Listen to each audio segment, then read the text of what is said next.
Assalamualaikum warahmatullahi wabarakatuh. Saya sebagai anak muda NU ingin mempertanyakan beberapa hal yang terjadi di anggota legislatif hari ini.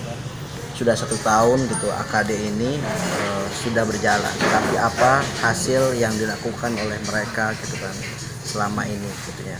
Beberapa hal banyak sekali gitu kan permasalahan yang terjadi di Kabupaten Kuningan, khususnya dalam bentuk kebijakan, itu tidak terselesaikan dengan baik gitu kan.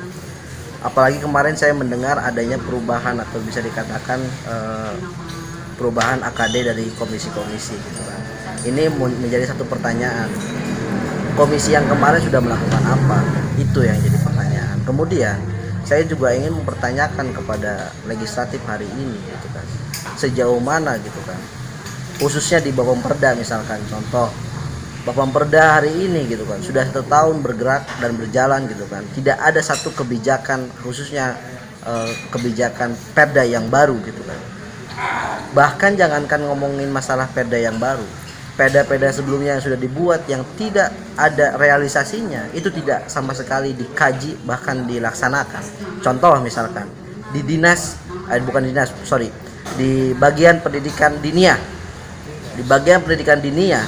kita melihat Perda itu sudah ada dari tahun 2008, tapi mana realisasinya? SMP tidak menerima muridnya masuk ke sekolahnya. Harusnya dalam Perda tersebut disebutkan bahwasannya harus menyertai sertifikat dari madrasah diniyah, tapi mana? Tidak ada satupun SMP yang menerima murid dengan alasan atau dengan catatan sertifikat itu. Itu adalah salah satu permasalahan yang terjadi di Kuningan. Saya sebagai anak muda NU menginginkan kepada semua anggota dewan yang 50 itu gitu kan, untuk bekerja lebih keras, untuk bekerja lebih giat, bukan malah melaksanakan atau membuat kebijakan yang sifatnya hanya anggaran saja. Sedangkan anggaran tersebut saya rasa tidak sama sekali menyentuh kepada masyarakat secara langsung. APBD di Kuningan itu merupakan APBD terkecil kedua di Jawa Barat.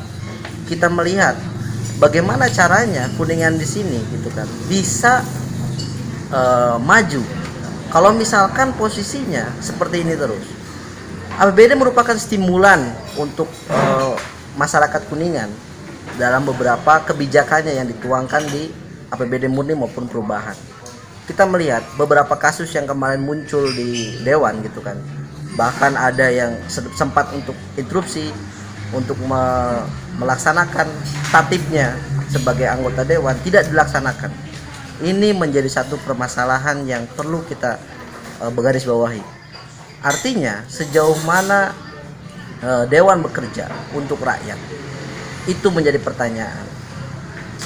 Termasuk yang kemarin muncul terkait dengan perubahan dari AKD, alat kelengkapan dewan. Saya mempertanyakan sejauh mana pembahasan ini gitu kan harus benar-benar perlu untuk dilakukan. Apa dasarnya? Apa yang mendasari untuk dilaksanakannya itu? Sedangkan kalau kita melihat yang kemarin saja gitu kan, itu belum melaksanakan apa-apa. Kita lihat di Komisi 1 sudah melaksanakan apa dia? Sudah membuat kebijakan apa? Tidak ada sama sekali. Komisi 2 juga sama. Kemarin telah melaksanakan hanya FDP dan itu saya rasa kurang lah. Kemudian saya ingin membahas masalah APBD. APBD ini digunakan untuk kepentingan rakyat atau hanya dihabiskan begitu saja? Oleh siapa? Oleh maaf saya ngomong nada kasar, oleh eksekutif maupun legislatif itu sendiri.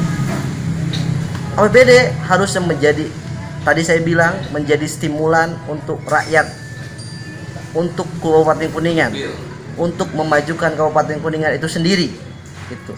Karena kita melihat APBD ini kecil ya, maka saya rasa dewan dalam hal ini gitu kan harus mampu mengelola kebijakan tersebut. Kemudian yang kedua, saya ingin mempertanyakan bahwasanya statement tadi ya, pagi Bupati Kuningan dalam hal ini Aceh Purnama gitu mengatakan bahwasanya tidak tahu tentang perubahan. Oke, saya pertanyakannya, kalau beliau sebagai eksekutif, saya akui memang benar tidak akan tahu, tapi beliau juga merangkap sebagai ketua partai PDI Perjuangan. Artinya beliau juga tahu apa yang akan terjadi di alat kelengkapan dewan dalam hal ini di DPRD itu sendiri. Itu mungkin yang saya bisa sampaikan, kurang lebihnya saya mohon maaf. Assalamualaikum warahmatullahi wabarakatuh.